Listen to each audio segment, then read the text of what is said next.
السلام علیکم ورحمۃ اللہ وبرکاتہ۔ محترم ناظرین، خوش آمدید ہمارے یوٹیوب چینل ڈیم آفیشیل پر۔ ناظرین محترم، آج کا ہمارا عنوان اور ٹاپک ہے ایکسپوز انجینئر علی مرزا۔ پہلے ہم لوگ جانتے ہیں کہ یہ انجینئر علی مرزا یہ کون ہے، اس کا بیک گراؤنڈ کیا ہے۔ ناظرین محترم، میں آپ کو بتاتا چلوں، انجینئر علی مرزا کے بارے میں اگر سچ بات کہوں تو میں بھی اتنا نہیں جانتا، لیکن کچھ باتیں معلوم ہیں جو میں شیئر کر دینا چاہتا ہوں۔ ناظرین محترم، یہ شخص پاکستان کا رہنے والا ہے، جہلم سے تعلق رکھتا ہے جو کہ ایک قصبہ ہے، اور اس کے کام کے سلسلے میں بات کیا جائے تو یہ ایک سوشل میڈیا اسکالر ہے اور یوٹیوب میں ایران توران کر کے اچھا خاصا فین فالوئنگ بنایا ہوا ہے۔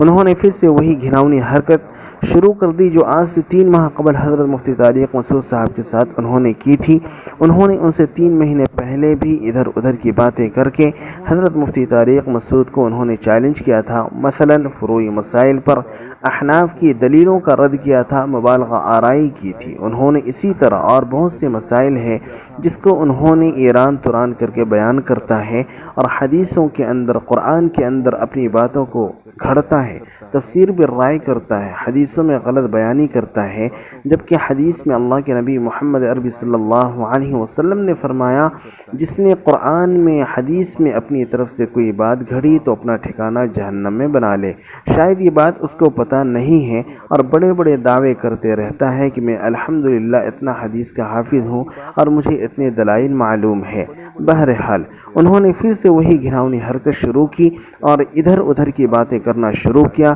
خصوصاً حضرت امیر معاویہ رضی اللہ عنہ کے خلاف ان کے بارے میں غلط بیانی کی، تو مفتی طارق مسعود صاحب نے ان کے خلاف آواز اٹھائی اور حضرت امیر معاویہ رضی اللہ عنہ کے بارے میں ان کی جو پوزیٹیو ویو ہے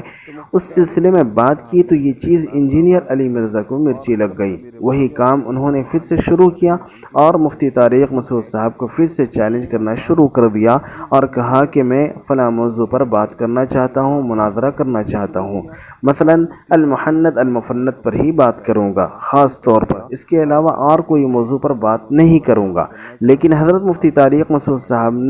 کیوں کر پیچھے رہتے؟ انہوں نے بھی بانگے دھول ویڈیو بنا کر کے اس کا جواب دیا، منہ توڑ جواب دیا، اس کے منہ پر تماچا مارا اور کہا کہ میں تیرا چیلنج کو ایکسپٹ کرتا ہوں، میں تیار ہوں، میں پیچھے ہٹنے والوں میں سے نہیں ہوں، کیونکہ میں جانتا ہوں میں حق پر ہوں۔ انہوں نے کہا المحنت المفنت پر بھی بات چیت ہوگی، مسئلہ رفع یدین پر بھی بات چیت ہوگی، اور حضرت اشرف علی تھانوی پر جو جھوٹے الزامات تم نے لگائے ہیں اس پر بھی بات ہوگی۔ جتنے بھی مسائل ہیں اس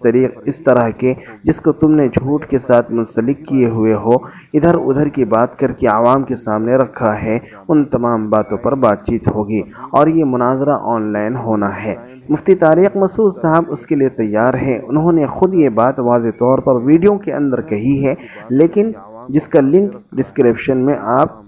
ڈسکرپشن میں موجود ہے، آپ جا کر وزٹ کر سکتے ہیں۔ لیکن ناظرین محترم، میں آپ کو بتاتا چلوں، یہ گستاخ صحابہ انجینئر علی مرزا پھر سے وہی کام کرے گا جو انہوں نے 3 مہینے پہلے مفتی طارق مسعود صاحب کے ساتھ کیا تھا۔ انہوں نے مفتی صاحب کو جہلم بلایا، مفتی صاحب ان کے مدعو پر وہاں پہنچے اور وہاں جا کر 48 گھنٹے ان کا انتظار کرتے رہے اور ویڈیو بنا کر کے ان کو فارورڈ بھی کیا اور کہا کہ میں آ چکا ہوں، کہ آپ تیار ہیں مناظرہ کے لیے۔ لیکن انجینئر علی مرزا فرار اختیار کر چکا تھا، بھاگ گیا تھا۔ اب بھی حال اس کا یہی ہونا ہے، گستاخ صحابہ کا یہی حال ہونا ہے، اور مجھے یقین ہے اگر یہ ڈیبیٹ ہو گیا، یہ مناظرہ آن لائن ہو گیا، تو میں واللہ کہتا ہوں یہ شخص وہی کام کرے گا اور ایران توران کی باتیں کرے گا اور اس کی بولتی انشاءاللہ بند ہو جائے گی۔ یہ جتنا چلاتا ہے، چیختا ہے اور کہتا ہے کہ میں اتنی دلیلیں بیان کر سکتا ہوں، میں اتنا حافظ ہوں، یہ سب کے سب کچھ نہیں کر پائے گا،